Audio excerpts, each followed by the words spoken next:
ओम शांति। 7 दिसंबर 2022 के ईश्वरीय महावाक्य।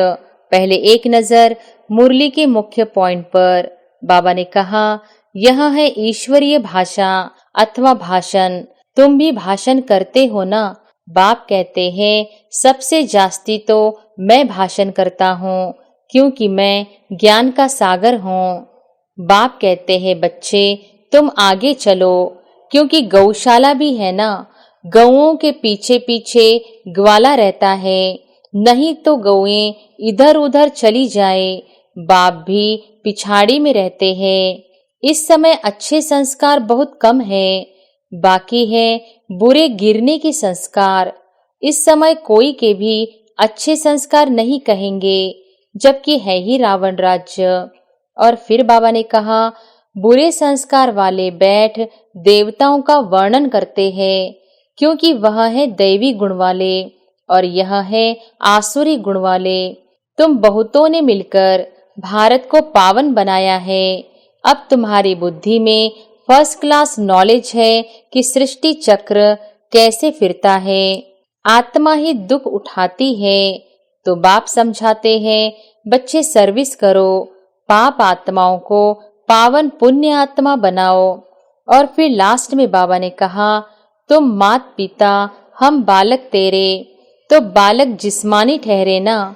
शिव बाबा ब्रह्मा मुख द्वारा तुमको अपना बनाते हैं, इनमें प्रवेश कर एडॉप्ट करते हैं।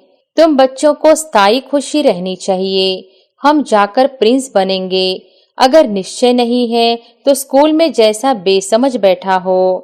अगर सारा दिन याद ठहर जाए, फिर तो कर्मातीत अवस्था ही हो जाए।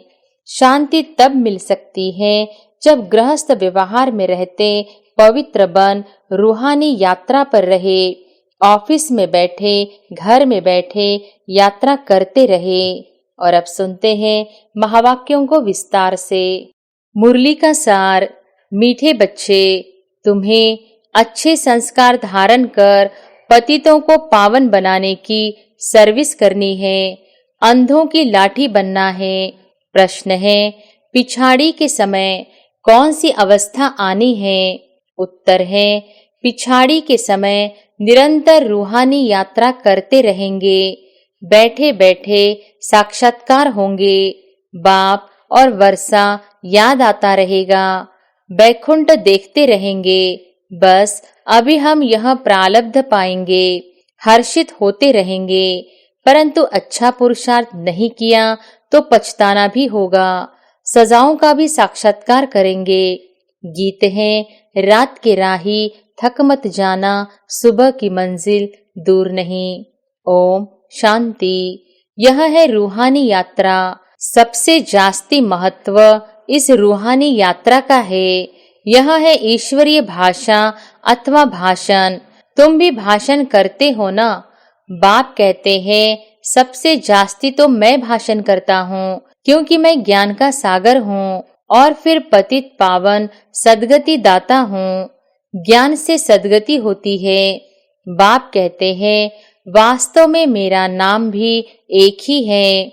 ज्ञान का सागर और सद्गति दाता तो एक को ही कहेंगे, बहुतों को तो नहीं कह सकते। दूसरे मनुष्य यह भी समझते हैं कि यह ड्रामा है।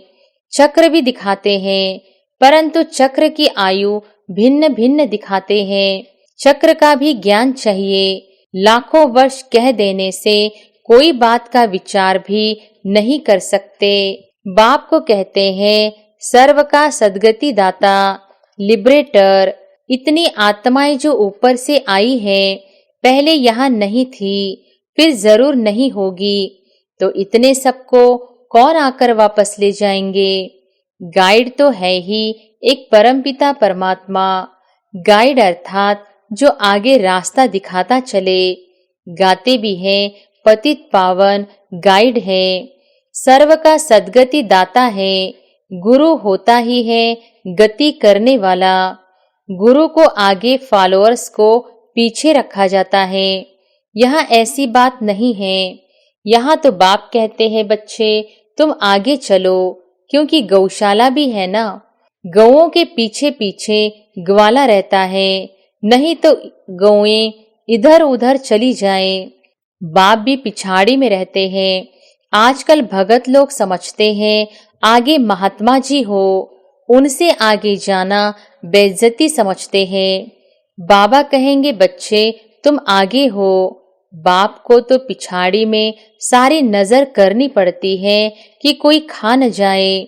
मिसाल है ना, शेर रे शेर, परंतु शेर था नहीं।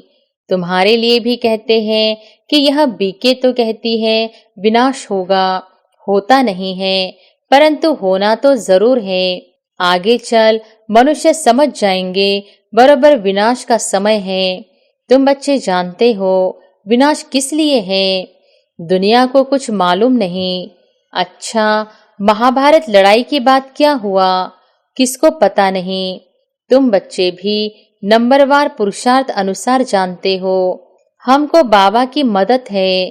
तुम जानते हो बाबा आया है पतितों को पावन बनाने, तो बच्चों को भी यही सर्विस कर ऊंच पद पाना है।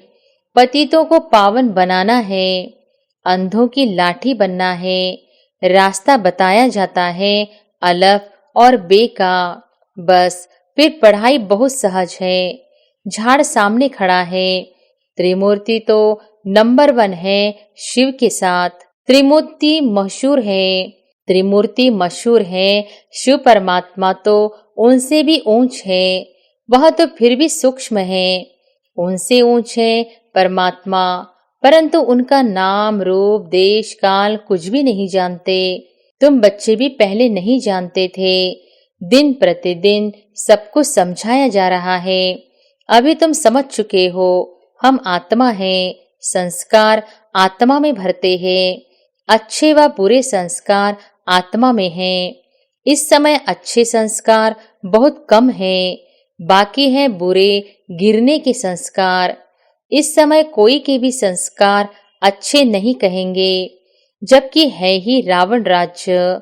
मायावी दुनिया में भी कोई अच्छे कोई बुरे तो होते ही हैं। कोई पाप करते होंगे तो कहेंगे इनके संस्कार अच्छे नहीं हैं। बुरे संस्कार वाले अच्छे संस्कार वाले देवताओं के आगे जाकर उनकी महिमा गाते हैं। भारत बिल्कुल अच्छे संस्कार वाला था, अब बुरे संस्कार वाला है। मनुष्य को यह भी पता नहीं है। बाप समझाते हैं जो ऊपर से नई आत्माएं आती हैं पहले अच्छे संस्कार वाली होती है, फिर बुरी हो जाती है। फिर उन्हों को ही तमो प्रधान से सतो प्रधान जरूर होना है। भारत के ही चित्र सामने हैं। बुरे संस्कार वाले बैठ देवताओं का वर्णन करते हैं, क्योंकि वह है दैवी गुण वाले, यह है आसुरी गुण वाले। समझते भी है विकार में जाना आसुरी स्वभाव है, इसलिए सन्यासी भाग जाते हैं। फिर कहते हैं मैं फलाने सन्यासी का फॉलोअर्स हूँ, परंतु सब तो फॉलो करते नहीं। तुम जानते हो यह देवी देवता पवित्र प्रवृत्ति मार्ग के थे, वही अब अपवित्र बने हैं। बाप समझाते हैं तुमने पूरे 84 जन्म लिए हैं। दैवी दुनिया और आसुरी दुनिया गाई जाती है। अभी तुम समझते हो रावण के कारण ही इतना दुख हुआ है। बाप सम्मुख समझाते हैं तुम ही पूज्य थे, सो अब पुजारी बने हो, फिर मैं आकर पूज्य बनाता हूँ। बाप तो सदा पूज्य है। ब्रह्मा को एवर पूज्य नहीं कहेंगे। एवर पूज्य एक बाप ही है जो कहते हैं मैं आकर तुमको 21 जन्मों के लिए पूज्य बनाता हूँ। बहुत ढेर के ढेर देवियां हैं। तुम बहुतों ने मिलकर भारत को पावन बनाया है। अब तुम्हारी बुद्धि में फर्स्ट क्लास नॉलेज है कि सृष्टि चक्र कैसे फिरता है। बाप ही सारा राज समझाकर अपने साथ रूहानी यात्रा पर ले जाते हैं। वह है स्पिरिचुअल फादर, आत्माओं का बाप। उनकी ही महिमा गाते हैं हे पतित पावन आओ। बहुत मनुष्य समझते हैं कि आत्मा पतित होती है, कई फिर नहीं भी समझते। कई फिर नहीं भी समझते हैं, बुरे व अच्छे संस्कार आत्मा में ही हैं। आत्मा ही दुख उठाती है, तो बाप समझाते हैं बच्चे सर्विस करो, पाप आत्माओं को पावन पुण्य आत्मा बनाओ। भारत का गायन है कि भारत जैसा पुण्य आत्मा कोई नहीं। शिव पर बलि भी भारत में चढ़ते हैं, परंतु अर्थ नहीं समझते। समझते थे हम शिवपुरी मुक्ति धाम में चले जाएंगे। ऐसे नहीं कि सेकंड में उन्हों को मुक्ति मिलती है। हाँ, जो पाप किए हुए हैं उनसे मुक्ति मिलती है। बाकी वापस स्वीट होम में तो कोई जा नहीं सकते। स्वीट होम है माता पिता का घर। मनुष्य तो कुछ भी जानते नहीं, अंधश्रद्धा से सिर्फ ईश्वर कह देते हैं। जब ईश्वर एक है, फिर माता पिता क्यों कहते हो? वह है रचता, तो जरूर माता भी होगी, नहीं तो रचना कैसे हो? तुम माता पिता, हम बालक तेरे, तो बालक जिस्मानी ठहरे ना। शिव बाबा ब्रह्मा मुख द्वारा तुमको अपना बनाते हैं, इनमें प्रवेश कर एडॉप्ट करते हैं। अभी तुम बाप द्वारा सम्मुख सुन रहे हो कि 5000 वर्ष के बाद सुनेंगे। अभी जो तुम लिख रहे हो वह सब खत्म हो जाएगा। फिर यह बातें बताए कौन? समझो कोई नीचे से पुराने कागज आदि निकलते हैं, जिससे शास्त्र बैठ बनाते हैं। फिर भी भक्ति मार्ग वाले वही शास्त्र निकलेंगे, कोई नए नहीं बनाए हैं। ड्रामा के अनुसार नीचे से वही निकले होंगे। गीता, भागवत, महाभारत, रामायण आदि फिर भी वही बनेंगे। स्वर्ग की सामग्री भी वही बननी है जो कल्प आगे थी। हम अभी समझते हैं स्वर्ग में जाकर ऐसे ऐसे महल बनाएंगे। तुम बच्चों को स्थायी खुशी रहनी चाहिए, हम जाकर प्रिंस बनेंगे। अगर निश्चय नहीं है तो स्कूल में जैसा बेसमझ बैठा हो, यहाँ भी अगर नॉलेज समझकर किसको समझाते नहीं तो बेसमझ हुए ना। राजाएं तो बनने हैं, फिर कोई सूर्यवंशी में बनेंगे, कोई चंद्रवंशी में। पढ़ाई में बहुत बहुत फर्क पड़ जाता है। बाप तो अच्छी रीति समझाते रहते हैं, बच्चों को अच्छी रीति पुरुषार्थ करना पड़े। बाप और क्या करेंगे?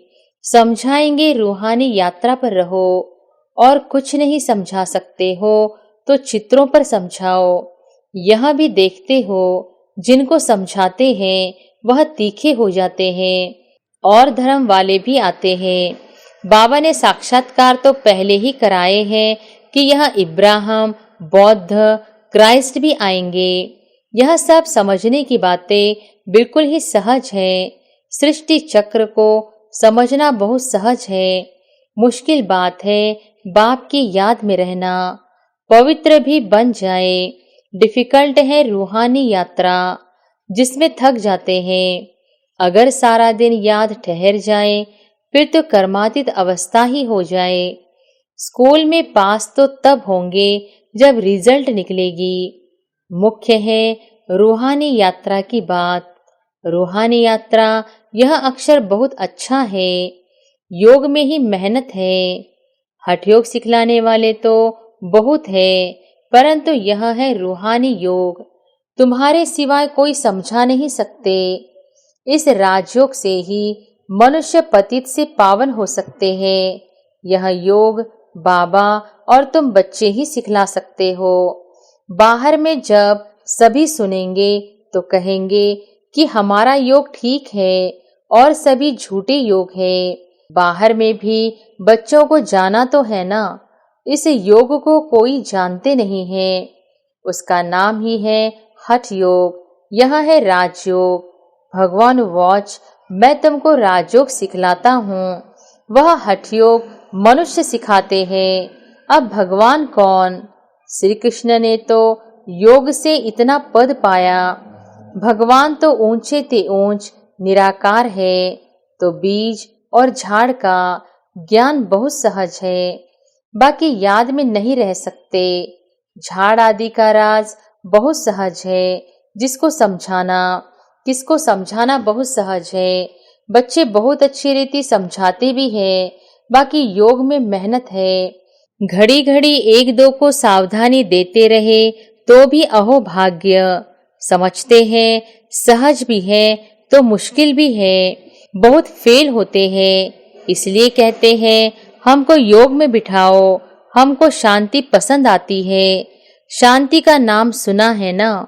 कोई कहते हैं निष्ठा में हमको शांति मिलती है। यह भी गपोड़ा है। आधा घंटा योग में बैठकर चले गए, वह कोई शांति नहीं, वह अल्पकाल की हो गई। शांति तब मिल सकती है जब गृहस्थ व्यवहार में रहते पवित्र बन रूहानी यात्रा पर रहे। ऑफिस में बैठे, घर में बैठे यात्रा करते रहे।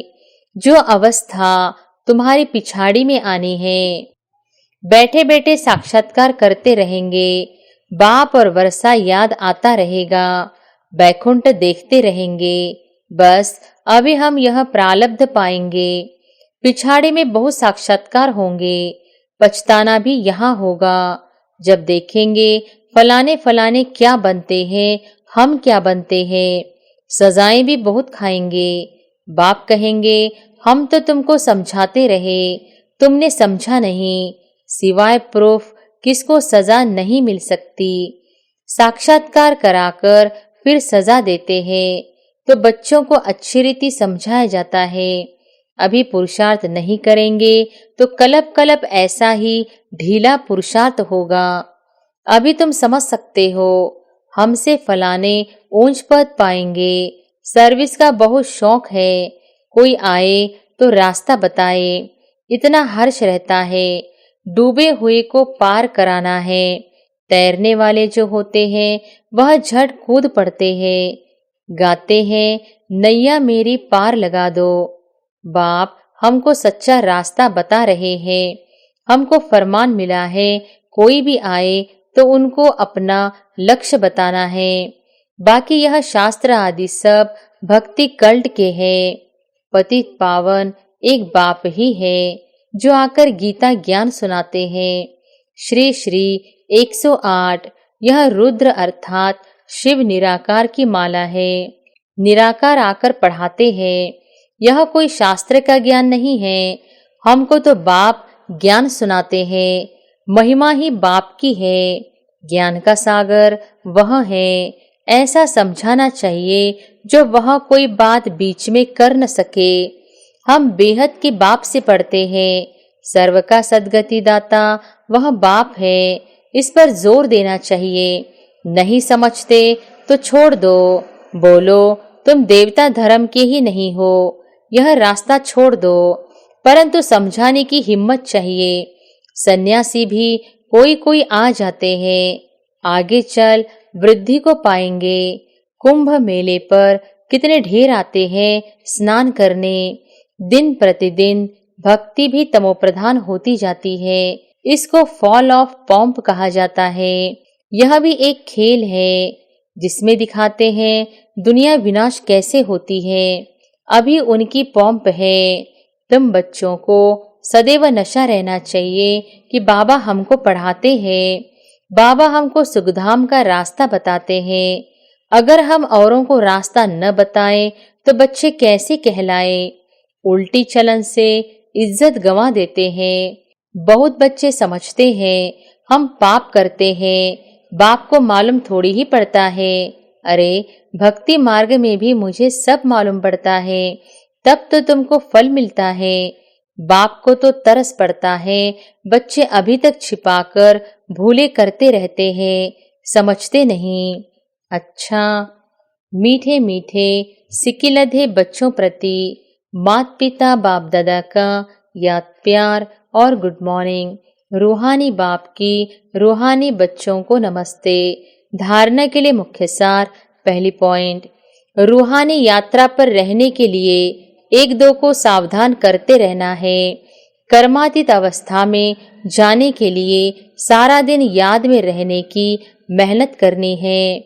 दूसरी पॉइंट, कोई भी उल्टी चलन नहीं चलनी है। सबको सुखधाम का रास्ता बताना है। सर्विस का शौक रखना है। वरदान है, संकल्प से भी मेरेपन के मैल को समाप्त कर बोझ से हल्का रहने वाले फरिश्ता भव। संकल्प से भी मेरेपन की मैल को समाप्त कर बोझ से हल्का रहने वाले फरिश्ता भव। मेरेपन का विस्तार ही बोझ है। कोई भी मेरापन, मेरा स्वभाव, मेरा संस्कार, मेरे नेचर कुछ भी मेरा है तो बोझ है, और बोझ वाला उड़ नहीं सकता, फरिश्ता बन नहीं सकता।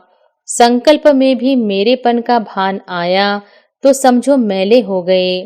किसी भी चीज पर मैल चढ़ जाए तो मैल का बोझ हो जाएगा। तो सब बोझ बाप हवाले कर मेरेपन की मैल को समाप्त करो तो फरिश्ता बन जाएंगे। स्लोगन है, हर परिस्थिति में फुल पास होने वाले ही मास्टर सर्वशक्तिमान है।